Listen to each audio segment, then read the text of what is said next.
राष्ट्रिय स्वतन्त्र पार्टीका उपाध्यक्ष भन्छन् सामाजिक सञ्जालको दुरुपयोग बढ्यो। भ्रष्टाचार नियन्त्रण र सुशासन प्रवर्धन सरकारको पहिलो शर्त भएको उप प्रधानमन्त्री श्रेष्ठको भनाई। माधव नेपालको असन्तुष्टि, जनताको अपेक्षा अनुसार सरकारले काम गर्न सकेन। प्रदीप गेवालीको दाबी, एमालेले ल्याएको स्वास्थ्य बीमा कार्यक्रम समाप्त पार्न सरकार कोसिस गरिरहेको छ। जो करको दायरा भित्र पर्छन् उनीहरूलाई छुट दिन सकिँदैन। अर्थमन्त्री महतको भनाई। चिनिया भाषामा प्रकाशित पुस्तक विमोचन गर्दै उप प्रधानमन्त्री श्रेष्ठ। फेवाताल संरक्षणको काम अघि बढाउन प्रधानमन्त्रीको ध्यानआकर्षण। आफ्नो ठाउँमा पर्यटक बसौं लाग्ने बनाउनु पर्छ।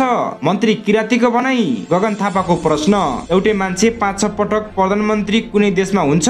बजेट पास होला कि नहोला भन्ने तरङ्ग थियो, त्यसको अन्त्य भयो। प्रधानमन्त्री पुष्पकमल दाहाल प्रचण्डको भनाई। दोहोरो अनुदान बन्द गर्ने, प्रमुख प्रशासकीय अधिकृत 2 वर्ष सरुवा नगर्ने। ठाउँ गएको पहिरोका कारण सिद्धार्थ राजमार्ग बन्द भयो। नागरिकको अपेक्षा अनुसार सांसद चल्न सकेको छैन।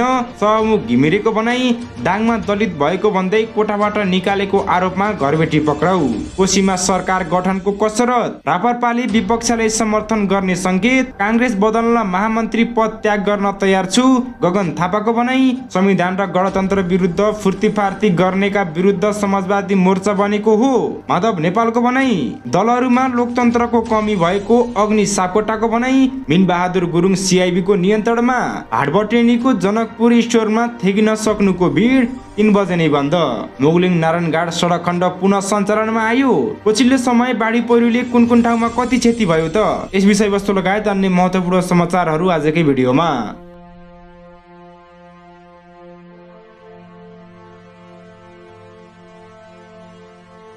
आदरणीय दर्शक महानुभाव, स्वागत छ तपाईहरुलाई हाम्रो आवाज टिभी युट्युब च्यानलमा। दर्शक महानुभाव, तपाईहरुमाझ देश तथा विदेशका मुख्य समाचारहरू लिएर उपस्थित भएका छौं। भिडियोलाई भने अन्तिम सम्म हेर्नु होला। तपाईका मनमा लागेका जिज्ञासाहरू तलको कमेन्ट बक्समा गई राख्न पनि नबिर्सनु होला। अझै पनि हाम्रो आवाज टिभी युट्युब च्यानलसँग जोडिनु भएको छैन भने सब्स्क्राइब गरी छेउमै आएको बेल घण्टीलाई बजाई हामीसँग जोडिनु होला। दर्शक महानुभाव, समाचारहरू एकदमै महत्त्वपूर्ण भएकाले भिडियोलाई अन्तिमसम्म हेर्नु होला। तपाई कुन ठाउँ, कुन जिल्ला र कुन देशदेखि हामीहरुले हेर्दै हुनुहुन्छ तलको कमेन्ट बक्समा गई जानकारी गराउन पनि नबिर्सनु होला। आउनुहोस् दर्शक महानुभाव, लागौँ आजको पूरा विषयवस्तुतर्फ। राष्ट्रिय स्वतन्त्र पार्टीका उपाध्यक्ष डोलप्रसाद अरियालले सामाजिक सञ्जालको व्यापक दुरुपयोग बढेको टिप्पणी गरेका छन्। शनिबार काठमाडौँमा आयोजित दोलखा काठमाडौँ सम्पर्क मञ्चको भेलामा उनले आफ्नो पार्टी र नेताहरू विरुद्ध सामाजिक सञ्जालमा व्यापक प्रहार गरिएको गुनासो गरेका छन्। आफूमाथि पनि मेन पावर व्यवसायी भनेर सामाजिक सञ्जाल मार्फत गलत आरोप लगाएको बताउँदै उनले असन्तुष्टि पोखेका छन्। उनले भने सामाजिक सञ्जालको सही सदुपयोग गर्नुपर्छ। श्रम मन्त्रालय चलाउँदै गर्दा मेन पावर व्यवसायी भनेर हंगामा मचाइयो। मेन पावर व्यवसायी हुनु अपराध होइन, म त व्यवसायी थिएन, तर पनि व्यवसायीहरू मन्त्री हुनु हुँदैन भन्ने विचार चाहिँ अपराध हो। अर्को निर्वाचनसम्म दोलखाका घर आँगनमा पुगेर पार्टीको प्रचार गर्ने बताएका उनले प्रदेश संरचना परिवर्तन हुनुपर्ने पनि बताएका छन्। दर्शक महानुभाव, यसैगरी सत्ता सामेजदार दल नेकपा एकीकृत समाजवादीका अध्यक्ष माधव कुमार नेपालले सरकारको काम कारबाही प्रति असन्तुष्टि व्यक्त गरेका छन्। जनताले अपेक्षा गरे अनुसार, जनताले चाहे अनुसार विकास निर्माणको कामले गति लिन नसकेको, सुशासनको प्रत्याभूति दिन नसकेको, जनतालाई सहज सेवा उपलब्ध गराउन नसकेको भन्दै उनले सरकारको काम कारबाही प्रति असन्तुष्टि जनाएका हुन्। 65औं सांसद दिवसको अवसर पारेर शनिबार काठमाडौँमा आयोजित एक कार्यक्रममा उनले भ्रष्टाचारको अन्त्य गर्ने, सुशासनको प्रत्याभूति दिने, जनताको सेवा प्रवाहको कामलाई प्रभावकारी बनाउने गरी सरकारले दबाब दिने काममा लाग्न सांसदहरूलाई आग्रह पनि गरेका छन्। दर्शक महानुभाव, यसैगरी संस्कृति, पर्यटन तथा नागरिक उडान मन्त्री सुदन किरातीले पर्यटन क्षेत्रको योजनाबद्ध विकास गरेर देशलाई आर्थिक रूपमा सक्षम बनाउन सकिने बताएका छन्। उनले सञ्चालन गरेको हाम्रो सम्पदा राम्रो सम्पदा अभियान अन्तर्गत गिरिजा जिल्ला भोजपुरमा आयोजना गरिएको सरसफाई अभियान कार्यक्रमलाई सम्बोधन गर्दै नागरिकले आफ्नो क्षेत्रको विकासमा आफैले भूमिका खेल्नु पर्नेमा जोड दिएका छन्। पर्यटकहरूलाई आकर्षित गर्नका लागि आफ्नो संस्कार, संस्कृति तथा आचरण वातावरणमा सुधार गर्नुपर्ने उहाँको भनाइरहेको छ। पर्यटकीय क्षेत्रलाई सफा, सुन्दर र हराभरा बनाउन नागरिक स्तरबाट अगुवाई गर्नुपर्नेमा उनको जोड पनि रहेको छ। पर्यटनको विकासका लागि हाम्रो संस्कार र संस्कृतिको जगेर्नासँगै आफ्नो ठाउँलाई सफा र हराभरा बनाउन आवश्यक छ, मन्त्री किरातीले भनेका छन्। हाम्रो सुन्दर देशलाई अझ सुन्दर बनाउने हाम्रो दायित्व हो। आफ्नो ठाउँको विकासका लागि हामीले हप्तामा 2 घण्टा समय दिन सक्यौं भने त्यसले देश निर्माणमा पनि योगदान पुग्छ। आफ्नो ठाउँमा पर्यटकलाई बसौं लाग्ने बनाउन आवश्यक रहेको उनले बताएका छन्। दर्शक महानुभाव, यसै गरी नेपाली कांग्रेसका महामन्त्री गगन थापाले लामो समय नेतृत्व बदलिँदा कांग्रेस एमाले माओवादी जस्ता पुराना पार्टी संकटमा परेको बताएका छन्। कांग्रेसको दोलखा काठमाडौँ सम्पर्क समितिले शनिबार काठमाडौँमा आयोजना गरेको कार्यक्रममा उनले पार्टीहरू जमेको पोखरी जस्तो भएको टिप्पणी गरेका छन्। नेपालमा आज किन पुरानो पार्टी संकटमा छन् थाहा छ? कांग्रेस एमाले माओवादी पार्टी सबै एकसाथ संकटमा पर्नुको थुप्रै कारण मध्येको मूल कारण भनेको ती पार्टीका नेताहरू, खास गरी पार्टीहरू जमेको पोखरी जस्तो भयो उनले बताएका छन्। 25-30 वर्षसम्म नेतृत्व नबदलिएका कारण पार्टीहरू संकटमा परेको भन्दै उनले राजनीतिमा पनि अबाकसको व्यवस्था हुनुपर्ने धारणा राखेका छन्। हामी कहाँ एक्जिटको व्यवस्था गरिएन। म उमेरको पनि कुरा गर्दिन। कांग्रेसमा हामी भन्दा पनि पाको 101 जोश भएको सोच भएको नेताहरू हुनुहुन्छ। हामी अमेरिकाको बाइडेनको कुरा गर्छौं। त्यही अमेरिकामा एउटा व्यक्ति 2 पटक भन्दा बढी राष्ट्रपति नहुने परम्परा पनि छ। प्रत्येक देशले केही न केही परम्परा बनाएको छ, गगन थापाले भनेका छन्। दर्शक महानुभाव, यसै गरी प्रधानमन्त्री पुष्पकमल दाहाल प्रचण्डले गठबन्धनको सरकार 5 वर्ष नै चल्ने बताएका छन्। प्रेस सेन्टर नेपाल गण्डकी प्रदेशद्वारा आज कास्कीको पोखरामा आयोजित पत्रकार सम्मेलनमा उनले भने, गठबन्धनको सरकार 5 वर्ष चल्छ। यो कसैले हिलाएर हिल्दैन। हामी साझेदारीका साथ अगाडि बढ्छौं। भ्रष्टाचार विरुद्ध अनुसन्धानको कार्यले थप तीव्रता पाउने उल्लेख गर्दै प्रधानमन्त्री पुष्पकमल दाहाल प्रचण्डले भ्रष्टाचार देशको विकराल समस्या भएको उल्लेख पनि गरेका छन्। नक्कली भुटानी स्वार्थी प्रकरण होस् या ललिता निवास प्रकरण होस्, यसमा सरकार दृढताका साथ सरकार अगाडि बढेको जिकिर गर्दै उनले थप तीव्रताका साथ अघि बढ्ने पनि बताएका छन्। बजेट पास होला कि नहोला भन्ने तरङ्ग थियो। विनियोजन विधेयक पारित भइसकेपछि यो तरङ्ग अन्त्य भएको छ, प्रधानमन्त्री प्रचण्डले भने। यसपटक हामीले भिन्न ढङ्गले नै काम सुरु गरेका छौं। यो सामान्य मात्र नभएर विशिष्ट प्रवृत्तिको छ। जनताले भोगेका समस्या समाधान गर्न हाम्रो पुरै कोसिस रहेको छ। विदेशमा रहेका लाखौं नेपाली श्रमिकलाई सामाजिक सुरक्षा कोषमा आबद्ध गरेका छौं। यसको दुर्गमी अर्थ छ अर्थतन्त्र धराशायी बढी नै हुन्छ कि भन्ने रहेको अवस्थामा यो बिस्तारै लयमा फर्किएको उनको भनाइरहेको छ।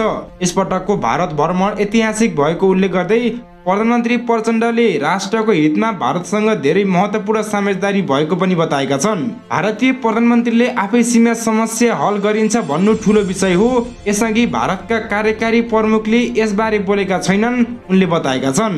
दर्शक महानुभाव, यसै गरी मुगलिङ नारायणघाट सडक खण्ड पुनः सञ्चालनमा आएको छ। लगातारको वर्षाका कारण पहिरो खस्दा सडक अवरुद्ध भएको थियो। जिल्ला ट्राफिक प्रहरी कार्यालय चितवनका अनुसार चितवनको इच्छाकामना गाउँपालिका 5 स्थित 3 नम्बर पुल र कालीखोला सडकमा पहिरो खसेको थियो। पहिरो हटाएर यातायातका साधन सञ्चालन गराइएको ट्राफिक प्रहरीले जानकारी दिएको छ। पहिरो खसेको समयमा धेरै गाडी रोकिएकाले अहिले सडकमा चाप रहेको ट्राफिक प्रहरीले जानकारी दिएको छ। उक्त क्षेत्रमा पटक पटक खसेको पहिरो हटाएर यातायातका साधन सञ्चालन गराइएको छ। दर्शक महानुभाव, यसै गरी राष्ट्रिय स्वतन्त्र पार्टीका सभापति रवि लामेछानेले नेकपा एमालेका अध्यक्ष केपी शर्मा ओलीसँग माछा र केराको आयात रोक्न सहयोग मागेका छन्। हिजो राष्ट्रिय धान दिवस मनाउन ओली र लामेछाने चितवन गएका थिए। विमानस्थलमा संक्षिप्त कुराकानीका क्रममा लामेछानेले माछा र केरा आयातमा रोक लगाउने अभियान चलाएको बताउँदै त्यसमा सहयोग गर्न ओलीसँग आग्रह गरेका हुन्। माछा र केरा चाहिँ विदेशको यहाँ ल्याउन पाइँदैन भनेर अभियान चलाइरहेको छु, त्यसमा तपाईहरूको मद्दत चाहिएको छ, उनले ओलीसँग भनेका थिए। दर्शक महानुभाव, यसै गरी काठमाडौँ महानगरका मेयर बालेन शाहले राजनैतिक दलका नेताहरूलाई फेरि भारतको गुलामको संज्ञा दिएका छन्। शुक्रबार राति सामाजिक सञ्जाल मार्फत बालेनले नेताहरूलाई वर्षभरि धान रोपे भारतीय गुलाम हुन नपर्ने बताएका हुन्। उनले लेखेका छन्, नेताजीहरूले यसरी नै वर्षभरि नै धान रोपिदिनु भयो भने तपाईहरू भारतको गुलाम हुनु पर्दैन। बालेनले सामाजिक सञ्जाल मार्फत बेला बेला नेताहरूलाई विभिन्न आरोप लगाउँदै आएका छन्। शुक्रबार धान दिवसको अवसर पारेर एमाले अध्यक्ष केपी शर्मा ओली, रासपा सभापति रवि लामेछाने सहित विभिन्न राजनैतिक दलका नेताहरूले किसानहरूको खेतमा गएर धान रोपेका थिए। दर्शक महानुभाव, यसै गरी प्रधानमन्त्री पुष्पकमल दाहाल प्रचण्डलाई 2 पटक विश्वासको मत दिएको सीके रावत नेतृत्वको जनमत पार्टी समर्थन फिर्ता लिने मोडमा पुगेको छ। प्रधानमन्त्री पुष्पकमल दाहाल प्रचण्डलाई शनिबार भेटेर जनमतले सरकारको विषयमा अन्तिम निष्कर्षमा पुग्ने तयारी गरेको हो। सरकारका विषयमा ओरपर भएपछि पार्टीको सचिवालय बैठकबाट सरकारको विषयमा निर्णय हुने पार्टी अध्यक्ष अब्दुल खानले बताएका छन्। हामीसँग कुरा गर्दै खानले भने, प्रधानमन्त्रीज्यू आज पोखरा जानु भएको छ। हामीले शनिबार भेट्ने समय मिलाएका छौँ। प्रधानमन्त्रीसँग भेटेपछि आइतबार सचिवालय बैठकबाट आधिकारिक निर्णय गर्नेछौँ। जनमत पार्टीका अर्का नेता तथा बीपी शाहले सरकारले समर्थन फिर्ता दिने विषयमा कुनै निर्णय नभए पनि अबको हप्ता दिनभित्रै सरकारबारे निर्णयमा पुगिने बताएका छन्। यता प्रधानमन्त्री पुष्पकमल दाहाल प्रचण्ड भने जनमतलाई सरकारमै समेट्नका लागि अघि बढिरहेका छन्। सरकार बाहिर हुँदा जनमतलाई प्रभावित पार्न सक्ने भएकाले प्रचण्ड सकेसम्म सरकारमै समेट्ने प्रयासमा रहेको उनको सचिवालयले जानकारी दिएको छ। बरु आफ्नै पार्टीबाट एक मन्त्रीलाई फिर्ता बोलाएर भए पनि सरकारमा समेट्ने प्रचण्डको योजना रहेको छ। पछिल्लो समय प्रचण्डले जनमतलाई समेट्न ढिला गरेकाले जनमत उनीसँग चिडिएको छ। दर्शक महानुभाव, यसै गरी नेपाली काङ्ग्रेसका महामन्त्री विश्वप्रकाश शर्माले नयाँ दलका रूपमा उदाएको राष्ट्रिय स्वतन्त्र पार्टीको आयु लामो नभएको बताएका छन्। नेपाल लोकतन्त्रवादी आदिवासी जनजाति महासंघको प्रशिक्षण कार्यक्रमलाई सम्बोधन गर्दै शनिबार पार्टीको केन्द्रीय कार्यालय सानेपामा शर्माले उक्त भनाइ राखेका हुन्। शरीरका अङ्गमा दाँतको आयु सबभन्दा छिटो हुने उल्लेख गर्दै शर्माले काङ्ग्रेस जिब्रो जस्तै भएको बताएका छन्। हाम्रोमा 50% नपुग्दा फेरि चुनाव भयो सभापतिको, तलतिर नारायणी, तीरमा अर्कोलाई भोट नदिनु भनेर पर्चावादी भयो। हाम्रो बाहेक अरू पार्टीमा सांसदीय दलको चुनाव भयो त? शर्माले भने, हाम्रो डेमोक्रेटिक छ, जो बढी खुल्ला हुन्छ यो लचकदार हुन्छ, यसको आयु लामो हुन्छ। कतिले कता के बजायो भन्छन्, तर सबभन्दा कान्छो अङ्ग दाँत हो।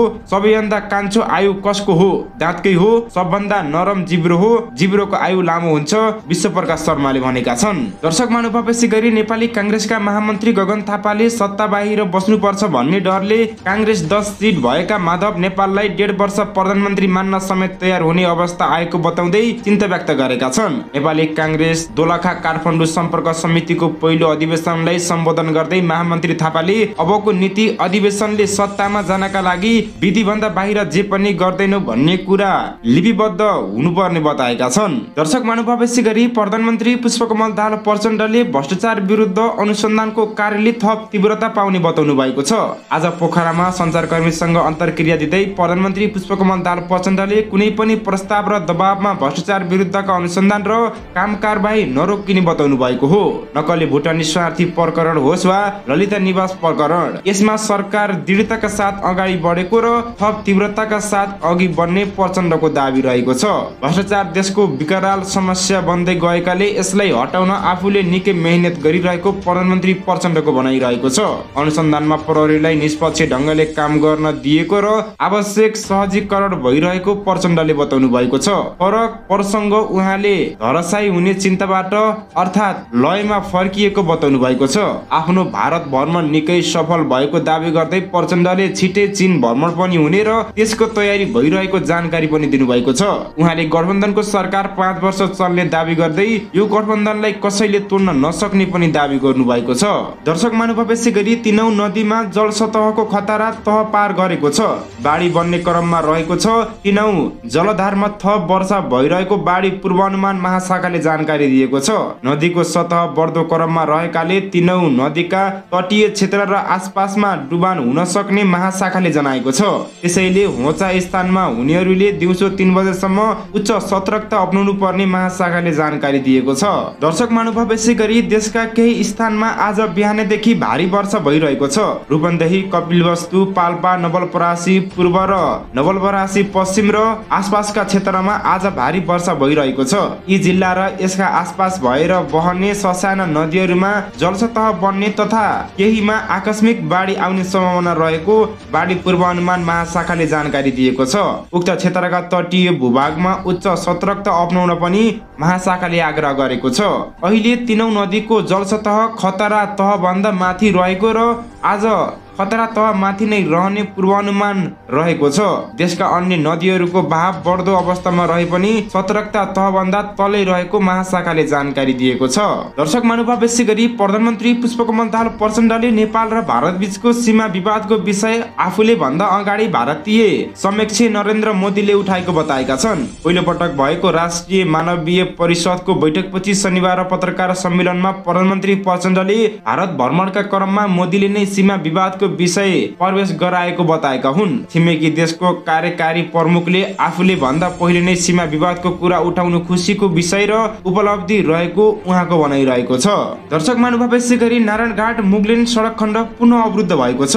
चितवनको इच्छाकामना गाउँपालिका 5 स्थित ट्विन खोला नजिक फेरि पहिरो खसेपछि सडक अवरुद्ध बनेको हो। शनिबार बिहान 11:35 जाँदा पुनः पहिरो खसेपछि सडक दुईतर्फी अवरुद्ध भएको जिल्ला ट्राफिक कार्यालयले जानकारी दिएको छ।